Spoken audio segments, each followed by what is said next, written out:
Prophet Muhammad couldn't have written the Quran. The Quran is a book over 600 pages long. It covers a wide range of topics and was revealed bit by bit over a period of 23 years.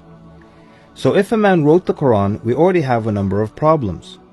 If you're going to write a book like the Quran and claim it's from God, you can't make any mistakes.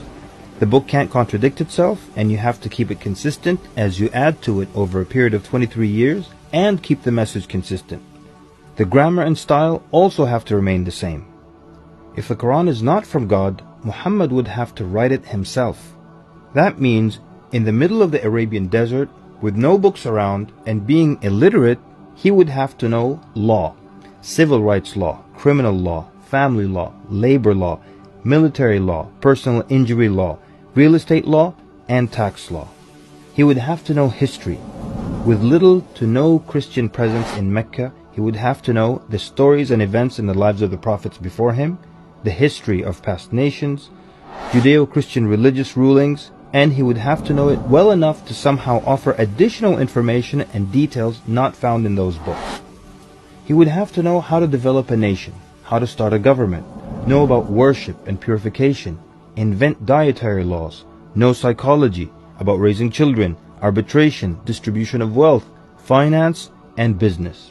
In the area of science, he would have to know embryology, oceanography, about plate tectonics, cloud formation, UV rays, know about plants, mountains, bees, the human brain, the Big Bang, and the expansion of the universe.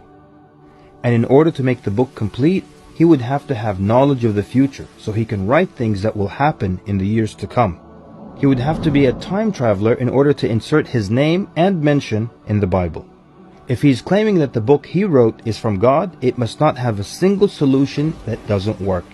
He must also keep his emotions and personal life out of the book. The book should not reflect happy times nor sad times in his life. The writing should not become cheerful and optimistic, nor sad and gloomy as if a human wrote it. But when you read the Quran cover to cover, you can't sense when his wife died, when his daughters got married, when his grandchildren were born, when he was victorious, and when he was defeated. To anyone who examines the Quran, it becomes perfectly clear that there is no way a man in the desert 1400 years ago could have written such a book.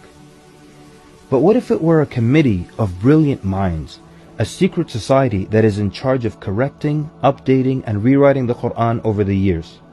Their job would be to make sure that the book appears to be accurate, has no mistakes or contradictions, and to keep updating it to agree with science and the changing world.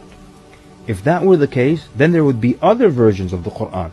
Due to edits and improvements, we would have new edited versions and old versions with mistakes. You would be able to detect different writing styles and influences from the different authors. The problem with all of that is, there is only one Quran.